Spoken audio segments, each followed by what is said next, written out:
So ayun guys, may plaka na tayo. Let's go. Hindi na pwedeng ibiyahe ang mga motor na temporary plates ang gamit.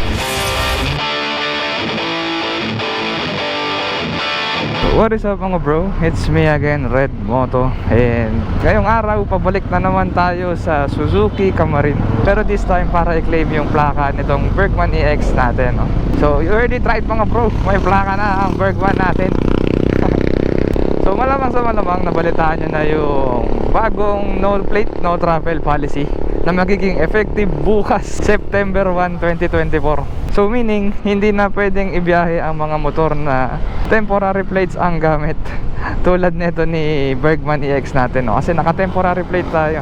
Eh malamang sa malamang, eh marami sa atin nang naalarma sa balitang yan, no? Kasi sobrang dami pa rin talaga yung mga motor na walang plaka. At ang ginagamit pa rin is yung improvised or temporary plates na tinatawag, no? Na ang nakalagay is yung MV file number, or yung iba naman yung may mga plate number na sa ORCR, eh, plate number na ang pinapalagay sa temporary plate. So napanood ko yung vlog ni Colonel Busita, Congressman Busita na pala ngayon, na kinaklarify yung mga guidelines doon sa no plate no travel policy. And ang pagkakaintindi ko doon, ang temporary plate is pwede lang gamitin 15 days after mabili yung brand new na motor. Pero para doon sa mga motor na nabili simula nung January 2023 hanggang ngayon, eh hindi na pwede ang temporary plate. So huhulihin na, no? Kaya isa yan sa mga maiinit na usapin ngayon. Alam ko mapakotse o motor ganun. Kaya naman marami ang umalma doon kasi hindi naman natin kasalanan kung wala pa talagang plaka yung mga motor natin, di ba? Kasi binayaran naman natin yung motor, nakarehistro naman. Ang tagal lang talagang dumating ng plaka.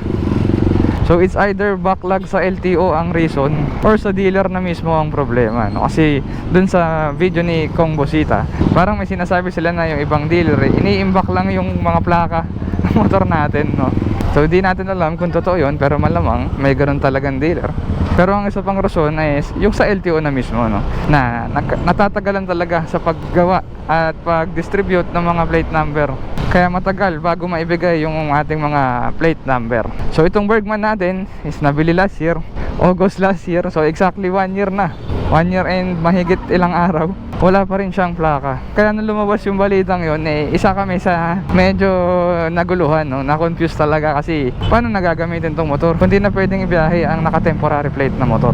So alam ko, parang may napanood ako na vlog na mayroong site kung saan pwede nating ma-check yung availability ng plate number natin. Though tinatry ko siya nung nakaraan, walang lumalabas. Hindi ko alam kung tama ba yung ginagawa ko.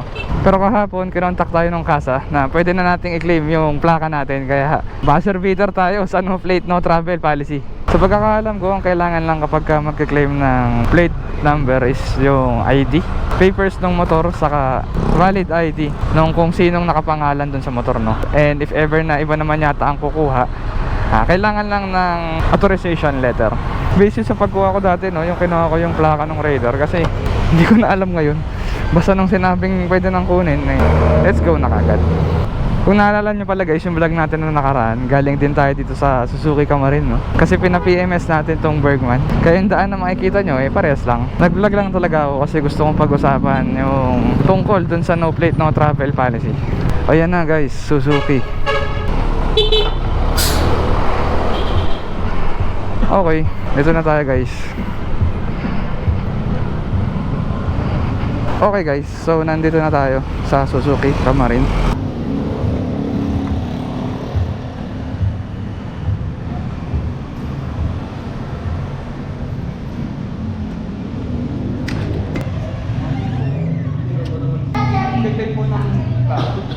Plaka daw, ano pa? Raymond Alfred Aningan po. Pumunta daw sa... Yes po. May authorization ka nito ako? Saan mo makakain? Saan mo? Bili ma'am? Last year. August yata? Oo, August.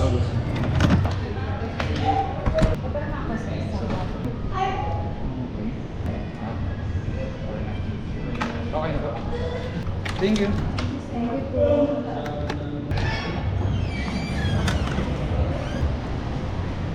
So ayun guys, may plaka na tayo. Let's go. Nakuha na natin ang ating plaka. Saglit lang, ID nga lang ang kailangan guys. Ay, double check ko lang kung nabalik. Uwi na ang init. Ayun, naka-green, let's go. So ayun mga bro, nakuha na natin ang plaka netong Bergman EX nating napakalupit. So isang taon ang tinagal bago natin nakuha. Pero ngayon wala na tayong pangamba bumiyahe. Bigyan ko pala kayo ng tip guys kung paano biglang available na yung plaka natin, no? Yung nabalita kasi yung no plate no travel policy. And habang papalapit na yung September 1, medyo nangulit talaga ako sa kasa. Chinachat ko sila. Good thing dito sa Suzuki Kamarin, talagang nagre-reply naman sila. Ina-assist naman nila ako sa mga concerns ko. So probably sa LTO talaga na hold yung plaka natin. Pati si Daddy, pina-follow up na yung plaka natin sa kasa. In-inform din natin yung kasa dun sa no plate no travel policy.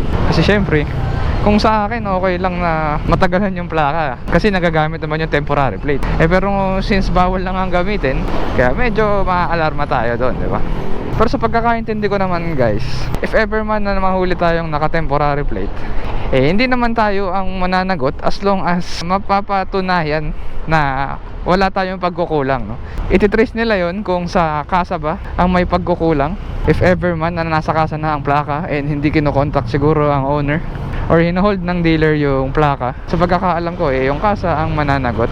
Sila ang mayroong karampatang parusa o penalty unless kung ma-prove nila na sa LTO nagkakaroon ng problema or delay doon sa plaka, either sa paggawa o pag-release ng plaka natin.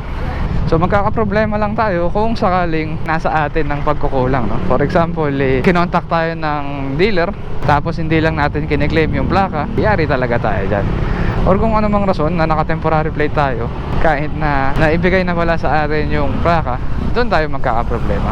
Pero syempre, hassle pa rin yun kung sakaling mapapara tayo or mahuhuli dahil sa temporary plate. Kumbaga may kailangan pa tayong patunayan, kaya mas okay pa rin kung makukuha na natin yung plaka natin. So tip ko sa inyo, follow up natin regularly ang mga plaka natin sa kasa. Kasi sa pagkakaalam ko, pwede rin nilang i-follow up yan sa LTO.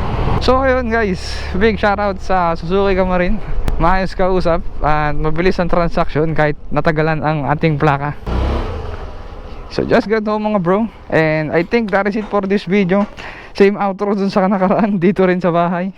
So yun lang guys, thank you all for watching. Bye bye.